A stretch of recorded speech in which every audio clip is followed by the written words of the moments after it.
YouTube channel start பண்ணி videos upload பண்ணலான்னு இருக்கேன். நீ என்ன நினைக்கிற? அதெல்லாம் வேணாம் மச்சான். எங்க வீடியோவை பார்த்து 4 பேர் 4 விதமா பேசுவாங்க. நீங்களும் அந்த 4 பேரை பற்றியா யோசிச்சுட்டு இருக்கீங்க? அப்போ உங்களுக்கு தான் இந்த வீடியோ. என்னதான் பணத்தை கோடி கோடியாக கொட்டி கொடுத்தாலும் நமக்கு பிடிச்ச விஷயத்த செய்கிறதுல கிடைக்கிற ஒரு திருப்தி வேற எதுலையுமே நமக்கு கிடைக்காது. இந்த லைஃப் நமக்கு கிடைச்சிருக்கிறது ஒரு தடம் தான். நமக்கு பிடிச்ச மாதிரி இனியாச்சும் வாழ்வோமே. உங்களுக்கு சாப்பிடணும்னு தோணுதா? நல்லா சாப்பிடுங்க. உங்களுக்கு பிடிச்ச மாதிரி ட்ரெஸ் பண்ணுங்க. உங்களுக்கு பிடிச்ச வேலையை பிடிச்ச மாதிரி செய்யுங்க. ஏன்னா இது உங்க லைஃப். 4 பேர் என்ன சொல்லுவாங்கன்னு நினைச்சு நினைச்சு இந்த உலகத்துல பாதி பேர் அவங்க லைஃபை தொலைச்சது தான் மிச்சம். ஏன்னா இந்த உலகம் ஒருவரை உயர்த்தியும் பேசும், அதே ஒருவரை தாழ்த்தியும் பேசும்.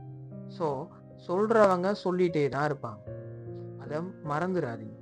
ஏன் அப்படி சொல்றேன்னா, அதான் அழகான ஒரு பழமொழி இருக்கு. வீட்டுல உலைவாய மூடினாலும் ஊர்வாய மூடவே முடியாது.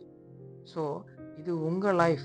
இனியாச்சும் உங்களுக்கு பிடிச்ச மாதிரி வாழ போறீங்களா, இல்ல அந்த 4 பேர் என்ன சொல்லுவாங்க நினைச்சு நினைச்சு வாழ்க்கைய தொலைச்சிட்டு பிறகு அதை பத்தி யோசிச்சு கவலைப்பட போறீங்களா? இனியாச்சும் நமக்கான லைஃபை வாழ்வோமே.